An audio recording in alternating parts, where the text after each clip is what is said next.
Halo, assalamualaikum teman-teman semuanya. Selamat pagi, selamat siang, selamat malam, dimanapun kalian berada, sehat-sehat semua ya.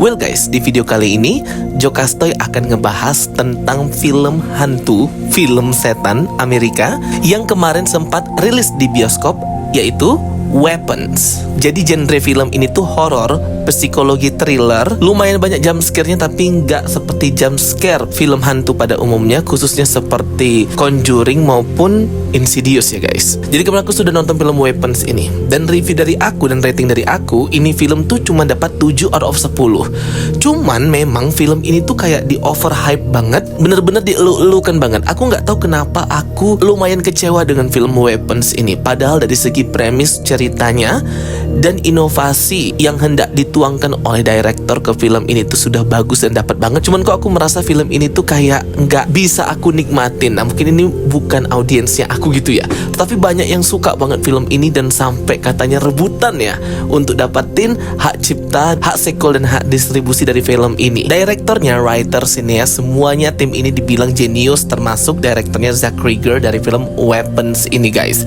Jadi kayak wah, jenius, brilian dengan ide pembuatan film hantu seperti film Weapons ini. Jadi aku kayak penasaran gitu nonton. Setelah nonton ternyata 11-12 mirip dengan film It. Karena memang konsep dari film hantu Weapons ini ialah penculikan anak-anak ya guys. Di sini aku fair, aku akan membahas yang aku suka dan yang gak aku suka dan buat aku kecewa ya guys. Kenapa aku kasih rating 7 out of 10. Oke, kalau dari segi plot alur ceritanya aja, film Weapons ini menurut aku udah mengalir dengan sangat baik, mudah dipahami, menarik, dan villainnya itu terlihat di sini ya teman-teman.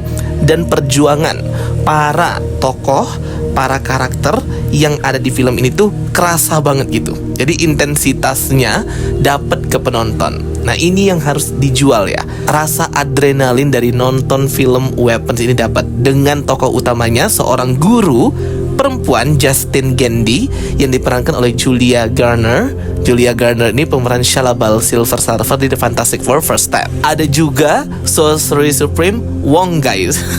Benedict Wong yang memerankan karakter Marcus Miller sebagai kepala sekolah. Di film ini itu diceritakan point of view dari berbagai karakter yang ternyata mereka ini saling terhubung dan terkoneksi dari setiap kegiatan dan aktivitas yang mereka lakukan, tapi dari segi point of view yang berbeda. Jadi di hari yang sama, interaksi yang sama, cuma nanti ditunjukkan point of view, sudut pandang dari masing-masing karakter ini terkait permasalahan penculikan besar yang terjadi, hilangnya 17 anak di kelas ibu Justine Gandy atau tadi ibu gurunya, dan hanya menyisakan seorang anak laki-laki bernama Alex. Di awal itu diceritakan insiden yang terjadi ya teman-teman, di mana 17 anak ini mereka hilang, mereka kabur tepat jam 2:17 pagi atau jam 2 malam lah ya. Berlari dengan postur tangan seperti melebarkan kedua tangan kanan dan kiri seperti sayap gitu. Dan mereka pun seperti hilang ke kegelapan. Dan lama banget gak ketemu pelakunya siapa, kenapa mereka semua menghilang, dan kenapa 17 anak itu saja menghilang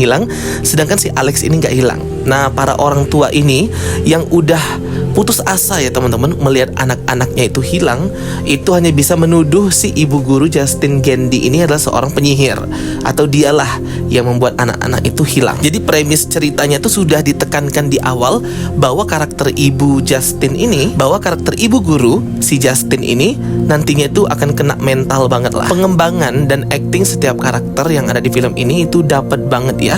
Sudut pandang tokoh-tokoh ini terasa nyata dan ikut dalam konflik dan insiden yang gak tahu apa sebenarnya yang terjadi. Kita pun yang nonton itu bingung apa yang sebenarnya terjadi ya teman-teman, kayak penasaran gitu. Sinematografinya, gambar, penggunaan warna dan komposisi visualnya udah oke ya guys. Vibes mencekamnya, vibes ketakutannya, dan juga atmosfer di film ini serta musiknya yang sangat mendukung, itu buat kita penonton ketakutan bener ya. Wah ada apa nih, apa akan ada jump scare atau enggak. Tapi aku suka sih jump scare di film Weapon ini tidak seperti jump scare jualan murahan gitu ya. Jadi jump scare-nya itu jump scare yang mahal guys. Oke, kembali lagi ke ceritanya. Pokoknya singkat cerita, akhirnya diceritakanlah point of view dari beberapa karakter utama ini. Diceritakanlah point of view dari si ibu gurunya Justine Gandy, kemudian dari pecandu narkoba si James, dari kepala sekolah Marcus, dari sheriff atau polisi yang pernah berhubungan dengan ibu Justin itu bernama Paul Morgan. Point of view dari orang tua yang kehilangan anaknya, Archer Graff. Terungkap sebenarnya kenapa anak-anak 17 ini pada hilang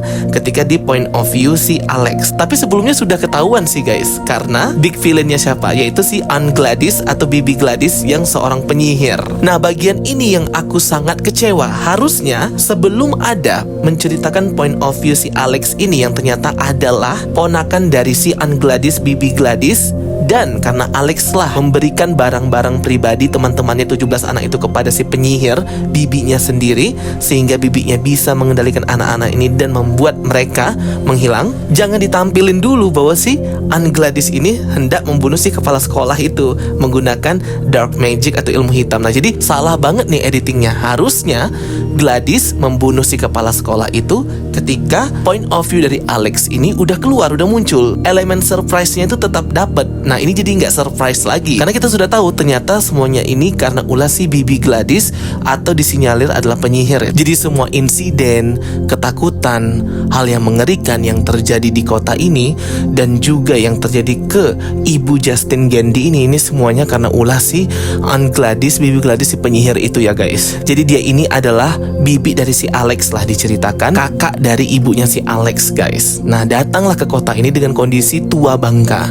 Jadi dia menangkap anak-anak ini untuk jadi muda lagi, mengambil energi kehidupan mereka gitu. Kekuatan sihir dia ini menurut nah di sini yang aku paling gak sukanya ya. Setelah tahu semuanya ini karena penyihir, dan penyihirnya itu si Bibi Gladys. Kayak gak masuk di akal banget gitu. Jadi poin ini yang aku gak suka. Kenapa kok bisa seorang penyihir Bibi Gladys ini kayak overpower banget dia di film ini guys. Dia bisa mengendalikan 17 anak. Kemudian dia mengendalikan lagi beberapa orang dewasa termasuk bapak ibunya si Alex. Dikendalikan ini artinya mereka gak bisa ngapa-ngapain. Dia aja kayak mayat hidup gitu, nurutin semua perintah dia. Kayak adalah 21 sampai 23 orang dia kendalikan. Lah kalau kayak gitu kenapa dia nggak ngendaliin aja satu kota gitu ya, kalau memang se-overpower itu kekuatan. Padahal itu dia lagi jadi tua. Nggak tahu nanti kalau udah muda mungkin dia jadi ratu kegelapan atau gimana. Masalahnya background dari si Bibi Gladys ini nggak jelas. Kalau memang dia ini adalah kakak dari ibunya si Alex, harusnya dia ini termasuk modern witch ya, atau penyihir modern, bukan penyihir medieval atau penyihir abad pertengahan yang memang lahir di Salem gitu ya teman-teman. Mungkin kekuatannya akan jauh lebih hebat karena dia adalah penyihir zaman old lah. Jadi kayak nggak masuk akal banget. Hah? Penyihir modern bisa punya kekuatan sehebat itu tuh kayak nggak masuk akal.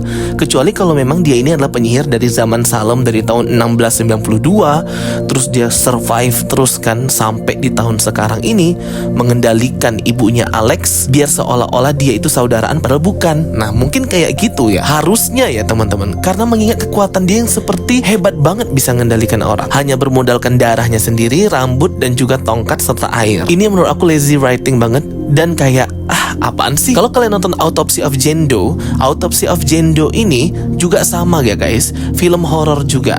Si Jane Doe ini terungkap di akhir adalah seorang penyihir hebat dari zaman Salem.